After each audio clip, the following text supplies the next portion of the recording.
세월을 아끼라 때가 악하니라. 간단하지만 완성된 문장입니다. 세월을 아끼라.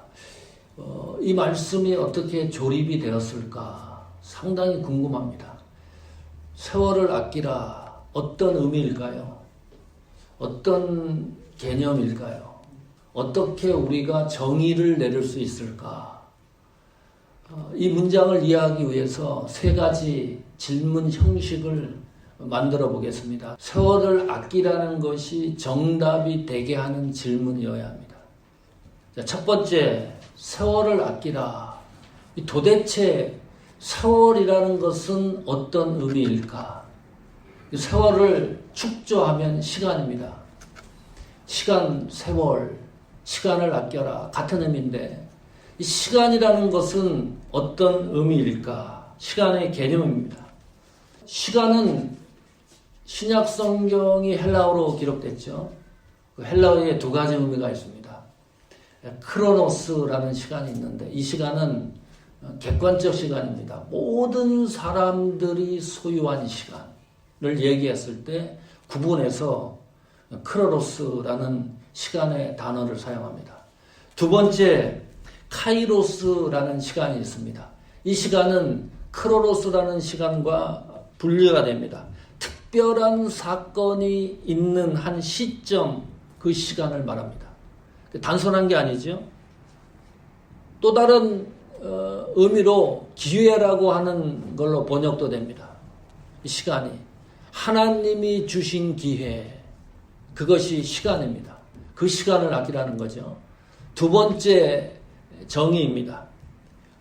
질문을 만들어 보겠습니다. 그러면 세월을 아끼는 방법은 뭘까요? 다시 말하면 이 세상을 어떻게 살아가야 되느냐 하는 퀘스천입니다. 그것이 세월을 아끼라는 이 말씀 속에 들어있다는 거죠. 어떻게 우리가 세월을 아끼고 살아가죠? 시편 90편 2절에 보니까 이 우리날 계수함을 가르쳐 주옵소서. 성경식으로 이야기를 하면 시편은 그렇게 얘기를 하고 있어요. 삶의 문제입니다. 어떻게 살아야 되는지, 이 세상에 우리가 어떻게 존재론적인 목적으로 살아가야 될지, 세월을 아끼라고 하는 이 말씀 안에 포함되어 있다는 거죠. 자, 세상을 살아가는 목적이 분명하다는 것을 알고 있는 사람들은 행복한 사람들입니다. 왜 그런지 아십니까? 내가 이 세상을 어떻게 살아가느냐에 대한 정확한 해답을 가지고 있는 사람들은요, 자살하는 경우가 별로 없어요. 엉터리로 사는 경우가 별로 없습니다. 제가 시를 쓰는데 우리 작가 회의가 있습니다. 시인들 또 그림 그리고 음악하는 예술가들이 최고로 정점이 뭐냐? 문학을 하는 정점, 이것이 하다 보면 어디로 흘러가느냐? 마지막에 삶이 뭐냐? 그걸 제시를 해줘야 돼요. 작가들은. 방향성을 제시해 줘야 돼요. 그 방향성을 제시하는 것이 알게 되지 않으면 어떻게 되느냐? 사람이 미쳐버려요. 제가 아는 시인도 젊은 시인인데 시를 너무나 잘 써요. 그런데 어떻게 살아야 되는지 삶을 규명을 못하니까 자기가 하는 문학으로, 예술로 미쳐가지고 나중에는 목숨을 스스로 끊었습니다. 우리가 삶의 목적이 분명하다는 것은요, 이건 어마무시한 축복입니다. 세월을 어떻게 아껴야 되느냐, 그 방법론적인 거 우리가 잠시 후에 구체적으로 살펴봅니다. 세 번째, 세월을 아끼라. 아끼라고 하는 문장입니다. 도대체 어떻게 아껴야 되느냐, 그 말이죠. 아끼라는 것이 무슨 말인가요? 어원적인 뜻은 사라, 취하라, 내 것으로 만들라, 그런 뜻입니다. 내 것이 아닌데 내 것으로 만드는 거예요. 그것이 아끼라는 말입니다. 내 것으로 만들어서 완전히 내 것으로 존재하게 하라. 이 아끼라는 것은 여기 지상에서 끝나는 게 아니고 죽고 난 이후에도 연결성이 있는 존재론적인 어떤 것들입니다. 그러니까 아끼라는 거예요. 이 세월을. 이상하지 않습니까? 물을 아껴라. 이 전기도 아껴라. 기름도 아껴라. 이런 거는 뭐 돈도 아껴라. 공기도 아껴라. 그렇잖아요. 공기는 눈에 보이지 않는데도 아껴라 그러는데 깨끗게 하라는 거죠. 그래서 세월이라는 것은 눈에 보이지가 않아요. 눈에 띄지도 않고. 그런데 성경은 이 세월을 아끼라고 이야기를 합니다. 다시 말하면 아낀 것에 대해서는 이 지상에서 뿐만이 아니고 죽고 난 이후에도 내가 아낀 것은 계속 존재하는 것들입니다. 그것이 에베소서 5장 본문 속에 들어있습니다. 자, 구체적으로 2주에 걸쳐서 설교를 해야 되는데 오늘은 2가지 부분을 중심으로 말씀을 드리려고 합니다. 자, 다시 한번 생각해 보십시오. 아끼라는 거. 이 아끼라는 것이 속량, 구속이라는 단어로도 사용이 돼요. 갈라디아서 3장 13절에 보니까 율법의 저주에서 우리를 속량하셨으니, 자, 이것을 보다 깊게 이해하십시오. 예수님이 이 땅에 오셔서 십자가에 못 박혀 돌아가시고 고난당하시고 부활하신 이 사건, 그 대가를 지불하고 나를 사신 것이 속량 구속입니다. 아끼라고 하는 단어에 적용을 해보면 그것이 구속 속량이라는 단어로도 쓰이고 있기 때문에, 다시 말하면 하나님이 대가를 지불하고 나를 사신 겁니다. 그래서 나는 하나님의 것입니다. 함부로 할 수 없지요. 자, 첫 번째 구체적으로 살펴볼까요? 세월입니다. 시간에 대해서입니다. 이 시간의 개념이 뭐냐?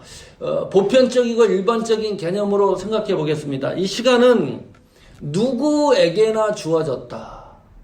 잘난 사람, 못난 사람, 어른, 아이, 피부색과 관계없습니다.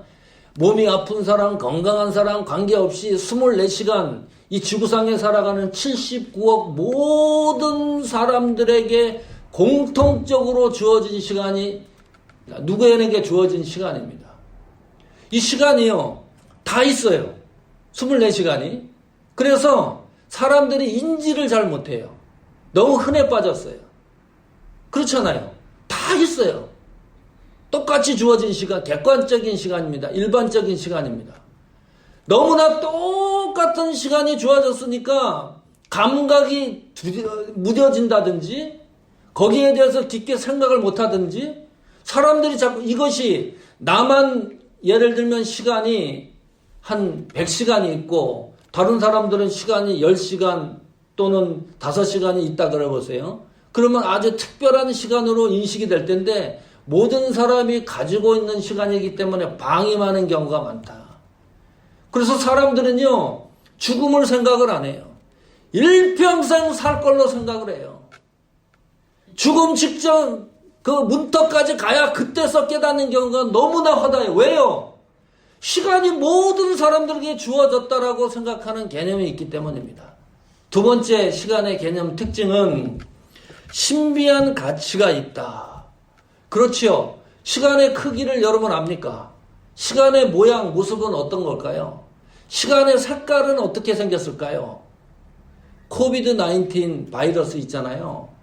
그거 인터넷에서 한번 찾아보세요. 코로나 바이러스 쳐보면 그림이 나옵니다. 바이러스가 안 보이잖아요. 그런데 우리 몸속에 들어와가지고 그러면 채취해가지고 선미경으로 자세히 보니까 얼마나 아름다운지 몰라요. 이 바이러스가. 아이들 장난감 같기도 하고 너무너무 아름다워요. 모든 바이러스가 그렇게 아름다워요. 다 찾아보니까. 아주 특별해요. 그 모양이.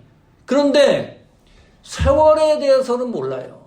시간이 어떻게 생겼는지, 모양이 어떻게 생겼는지, 색깔이 어떤 색깔인지, 이 시간은 또 변하지도 않습니다. 과거나 현재나 미래가 똑같은 시간입니다. 참 특별한 시간입니다. 그래서 신비한 가치가 있다. 세월을 어떻게 느끼나요? 젊었을 때는 못 느껴요. 20대, 30대 지나와서 가만히 보니까요. 저도 그때는 제가 뭐 100년 살 것처럼 생각이 들고 빨리 어른이 되고 싶은 마음만 들지 세월을 느끼지를 못해요. 근데 제가 미국 나이로 59살이고 한국 나이로 60입니다. 60이 되니까 이제 조금 느껴져요. 우리 권사님 또 사모님 계시지만은 연로하신 분들 보면 이 시간과 세월에 대해서 너무나 많은 정의를 내립니다. 왜 그럴까요? 젊었을 땐 잘 몰라요. 시간을 가는 것을.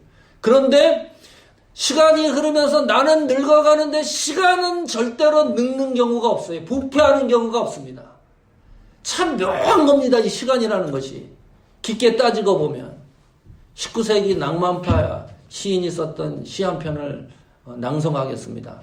잘 들어보시고 이 시간의 개념을 이해해 보십시오. 언젠가는 어렴풋한 종말에 가서 저 태양이 나에게 마지막 이별을 고할 때가 오리라. 목동은 보리스 그늘에서 피리를 불고 가축들은 강기슭 언덕에서 풀을 뜯고 있을 때 내 운명은 어둠 속으로 지나갈 것이다. 시인이 죽음의 문턱에 있습니다. 종말에 가서 마지막 이별을 고할 때 나는 죽어가거든요. 이제 죽음이 직전에 있는 겁니다. 잠시 후면 죽어야 돼요. 그런데 그 풍경을 보니까 너무 서정적이라 목가적이고 목동은 그리스 그늘 아래서 보리스 그늘 아래서 피리를 불고 있어요. 나는 죽어가는데 그 죽음이 아파서 죽을 수도 있고 병이 걸려 죽을 수도 있고 정상적으로 죽을 수도 있고 죽음의 문턱인데 풍경을 보니까요. 목동은 보리스 그늘에서 피리 불고 있죠. 가축들은 강기슭에서 풀을 뜯고 있죠. 나의 죽음과 전혀 관계없는 풍경은 계속 되는 거예요. 이걸 보니까요 너무 억울해요. 나는 죽어가는데 또 태양은 또 동쪽에서 뜨고 서쪽으로 져요. 관계가 없어요. 이 고속도로 프리웨이는 꽉꽉 또 막혀요. 똑같아요. 더 디즈니랜드에는 9시면 또 폭죽이 그대로 터져요. 내 죽는 것과 관계가 없다니까요. 희한하지 않습니까? 이 세상이 시간이 정지가 되어서 나를 갖다 위로를 해주든지 그러면 얼마나 좋겠어요. 그런 일이 일어나지 않는 거예요. 세계인과 79억이다. 그 시간이 100이라고 생각을 하면 한 사람이 죽으면 99가 되어야 되는데 내가 죽어도 시간은 여전히 100입니다. 참 묘한 겁니다. 이 세월이라는 거 따져보면.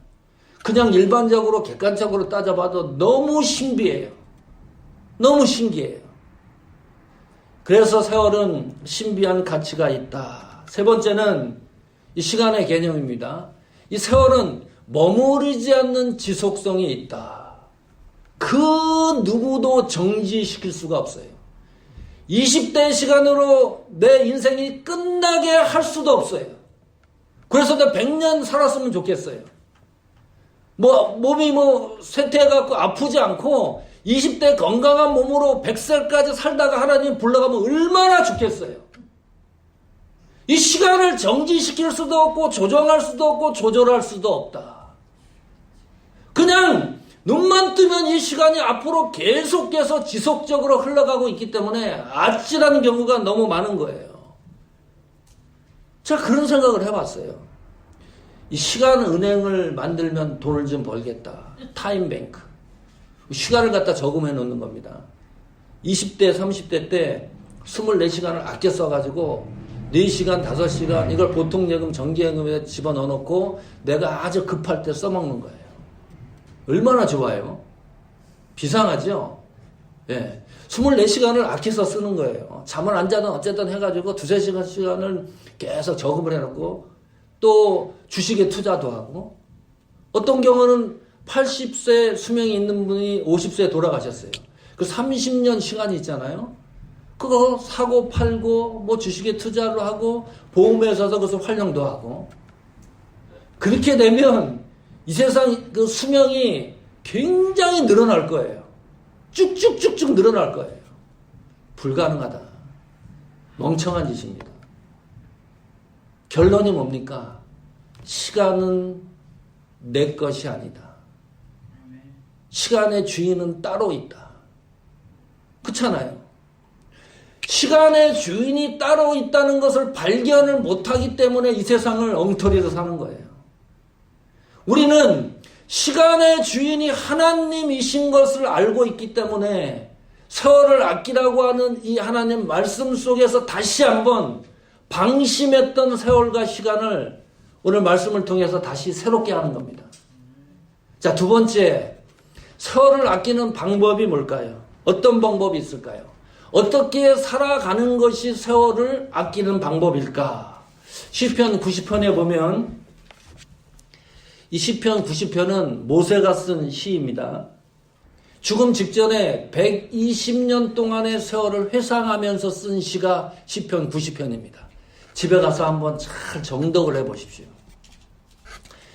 연수로 따지면 3,500년 전에 쓴 시예요. 그러니까 광야, 이스라엘 출애굽하고 나서 광야 시절 그 복잡한 그 시절을 회상하면서 쓴 시가 시편 90편 시입니다. 믿음의 장수가 쓴 시입니다. 120년을 사는 사람이 인생에 대한 결론을 이렇게 내는 거예요. 120년 사는 사람 만난 적 있습니까? 100세는 있을지 모르지만은 105세는 있을지 몰라지만은 120년 사람은 만난 사람 거의 없을 거예요.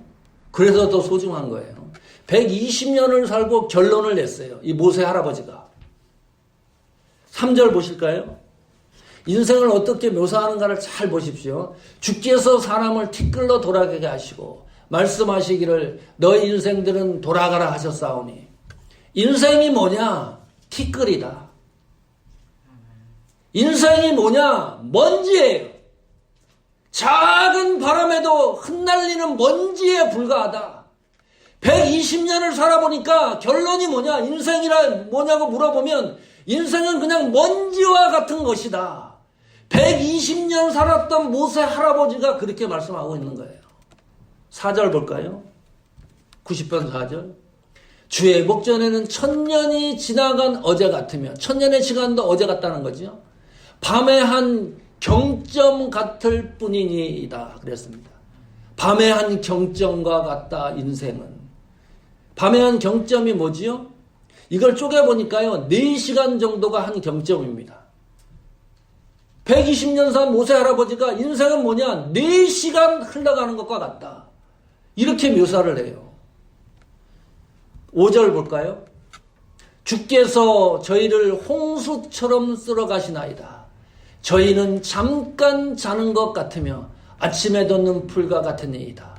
여기는 보니까 잠깐 자는 것 같다. 다른 말로 하면 꿈과 같다. 한 번 자고 아침에 일어났는데 눈을 떠보니까요 내 나이가 120세가 돼 있는 거예요. 이 상상을 할 수 있습니까?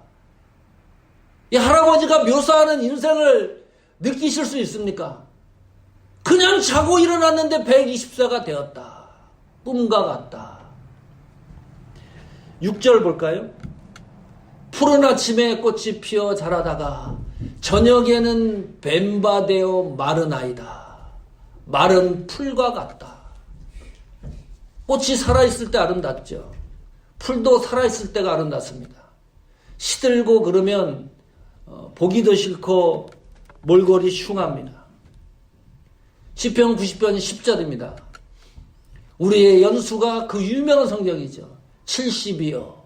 강건하면 80이라도 그 연수의 자랑은 수고와 슬픔뿐이요. 신속히 가니 어느 정도로요? 우리가 날아가나이다. 시간과 세월이 너무 빨리 순식간에 날아가요. 순간적이고 찰나적이라는 것이 모세 할아버지가 말씀하시는 인생에 대한 묘사입니다. 너무 속상해요. 왜 그런지 아십니까? 지금 좋은 말을 써놓지 인생은 이런 것이다. 살아볼 만한 가치가 있다. 그래야 되지 않습니까? 이 모세 할아버지가 신앙이 없는 분이 아니지 않습니까? 출애굽의 역사를 이끌었던 위대한 믿음의 영웅입니다.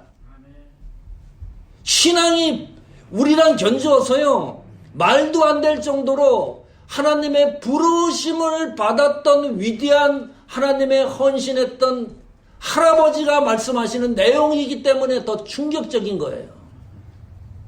왜 모세 할아버지가 이렇게 말씀했을까? 그러면 나는 뭐냐 도대체? 할아버지가 이렇게 말씀하셨어도 인생을 묘사한 이 묘사에 대한 내용을 나는 받아들이기가 너무 힘들다. 즉 받아들이고 싶지 않다. 내 인생이 이렇게 끝난다고 생각을 해보세요. 얼마나 허무하고 회의적인 내용들입니까? 그게 아니라고 얘기를 해야 되는데 나이가 드니까 급해지는 거예요.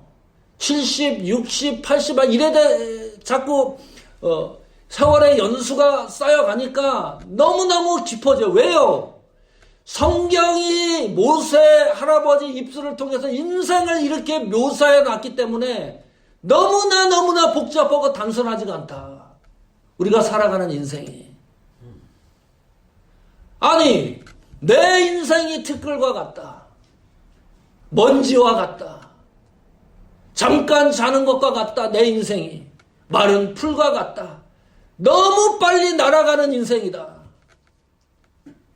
결론이 뭔지 압니까? 그 모든 내용을 집약한 것이 10절 다시 보시면 수고와 슬픔뿐이요 그랬습니다. 죽음 직전까지 가보면 내가 살아온 모든 걸 정리를 해보면 이 세상에서 수고와 슬픔뿐이다. 절망적입니다. 열심히 산다 그랬는데 성경은 그게 아니고 네 삶은 여기까지 수고와 슬픔뿐이었다. 그 말이지요. 슬픔이란 말이 무슨 말인가요? 이 단어도 다양하고 유용하게 많이 사용됩니다. 이 슬픔이란 단어는 폐악, 죄악, 사악, 또 거짓, 우상숭배 그런 데도 사용되는 단어입니다. 그러니까 수고와 슬픔이라는 말은 죄의 영향권 아래에 있었던 우리의 삶을 묘사하는 단어입니다. 더 정확하게 얘기하면 죄의 결과가 수고와 슬픔뿐이다. 그 말입니다. 이거 굉장한 거예요. 우리는 알고 있어요. 아, 그렇구나. 그런데 믿지 않는 사람들은 절대 이 수고와 슬픔이라는 이 인생에 대한 묘사를 알 길이 없는 거예요. 근데 우리는 성경이 이야기를 해놓고 있어요. 그렇구나.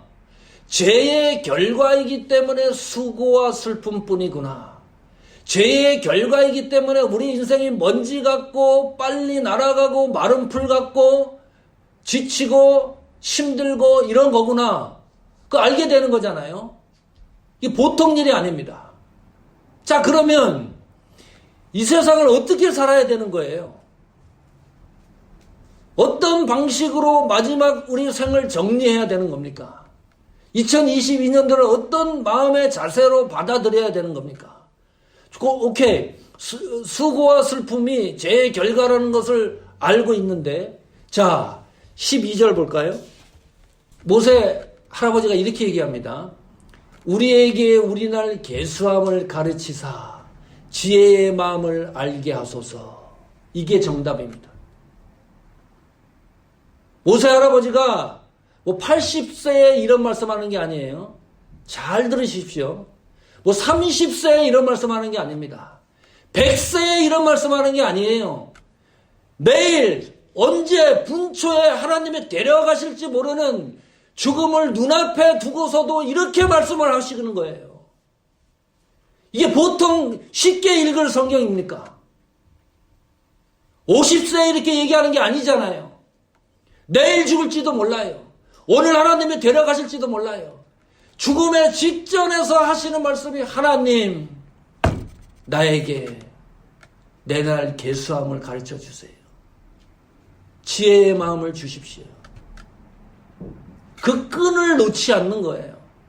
하나님과 연결된 그 끈을 놓지 않고 있다. 모세 할아버지가. 지혜의 마음은 뭔가요? 여기서 지혜는 너무나 잘 압니다. 믿음으로 구원에 이르게 하는 유일한 삶의 방식이 지혜입니다. 그것을 죽음 직전에 다시 한번 확인하는 겁니다. 다른 거 확인하는 게 아닙니다. 왜요? 그냥 내버려두면 내 인생이 먼지와 같은데 하나님이 수고와 슬픔을 믿음 안으로 가지고 들어오면 어떤 현상이 일어나나요? 하나님이 선명하게 보이기 시작합니다. 하나님의 존재가 보다 확실하게 느껴지기 시작을 합니다. 수고와 슬픔을 믿음 바깥에서 보면은 인생 그렇게 끝나는 거예요. 그러나 그것이 믿음 안으로 들어오면 하나님의 존재가 너무나 확실하게 시야에 들어오기 시작을 하는 거예요. 그거를 모세가 우리들에게 알려주는 겁니다. 시편 90편 1절 볼까요? 그래서 이래 말하는 겁니다. 주여, 주는 대대에 우리의 거처가 되셨나이다. 하나님은 나의 거처가 되셔야 됩니다. 하나님은 나의 보금자리가 되셔야 됩니다. 절대로 하나님 나를 끝까지 붙들고 계셔야 됩니다. 이런 고백이 나올 수밖에 없는 겁니다. 시편 90편 2절 보십시오. 산이 생기기 전 땅과 세계도 주께서 조성하기 전 곧 영원부터 영원까지 주는 하나님이시나이다. 모세가 삶을 묘사할 때는 회의적이고 무상하고 이 인생이 슬픔과 괴로움과 여기서 끝나는 줄 알았는데 그게 아니에요. 이 보통 하나님을 발견한 게 아닙니다. 하나님, 나는 죄인입니다. 하나님, 나는 피조물입니다. 그래서 하나님은 창조주이셔야 됩니다. 하나님은 여기서부터 영원토록 존재하시는 분이셔야 됩니다. 하나님, 내 인생을 보니까 하나님은 반드시 변하지 않는 분이셔야 됩니다. 하나님, 나는 시시때대로 변하지 하나님은 불변하시는 분이셔야 됩니다. 하나님, 나를 끝까지 붙들고 계셔 주십시오. 하나님의 존재가 분명하고 확실해졌습니다. 성도 여러분, 세월이 가면 갈수록 저희들이 확인하는 최고는 어떻게 살았느냐, 어떤 부자로 살았느냐, 어떤 업적을 세웠느냐, 관계가 없습니다. 종착역에 가서는 하나님의 존재가 선명해야 됩니다. 모세가 지금 그거 말씀하는 거잖아요. 모세가 자기 자랑하려고 하면 얼마나 위대했겠어요. 출애굽을 했던 신앙의 영웅인데 2021년을 마감합니다. 2022년은 똑같은 시간인데 이 시간은 또 새로운 시간입니다. 하나님이 우리에게 또 다른 기회를 주셨습니다. 그 시간 속에서 하나님이 어떻게 역사를 할까? 여러분은 어떤 기도 제목이 있습니까? 새로운 한 해를 맞으면서 내 생의 마지막에 이르는 동안 동안 어떤 기도의 제목이 있습니까? 모세 할아버지 기도의 시를 다시 한번 정리를 해보겠습니다. 시편 90편 14절 아침에 주의 인자로 우리를 만족해 하사 우리 평생에 즐겁고 기쁘게 하소서 그랬습니다. 하나님의 사랑으로 우리를 만족시켜 주십시오. 그 하나님의 사랑으로 내 인생이 2022년도에도 마지막 생이 종착역에 이르는 그날까지 즐겁고 기쁘게 해주십시오. 15절 보십시오. 우리를 공곡케 하신 날수대로 하나님이 우리에게 섭리하신 날수대로 우리의 화를 당한 연수대로 재난을 당하고 고난을 당하고 내가 의도치 않는 아픔과 고통을 당한 연수대로 하나님 나를 기쁘게 해주십시오. 하나님의 사랑으로 나의 인생의 종착역이 늘 기쁘고 행복하게 해주십시오. 이런 은혜가 2022년도에 여러분 생애 속에 나타나기를 축복합니다. 또 다른 기도 제목입니다. 16절입니다. 주의 행사를 주의 종들에게 나타내시며 주의 영광을 저희 자손에게 나타내소서. 너무 멋있어요. 이 기도에 소망하는 120세 모세 할아버지가 내일 돌아가실지도 모르는데 이런 기도를 하고 있는 거예요. 얼마나 멋있어요. 주의 행사를 주의 종들에게, 하나님이 우리에게 하셨던 그 일들을 나타내셔서 반드시 그것이 주의 영광으로 나뿐만이 아니라 내 후손들까지 나타나게 해 주십시오. 이런 은혜의 역사가 나타나기를 축원합니다. 마지막 기도 제목을 보니까요, 17절에 주 우리 하나님의 은총을 우리에게 임하게 하사 우리 손의 행사로 우리에게 경고케 하소서. 우리 손의 행사를 경고케 하소서.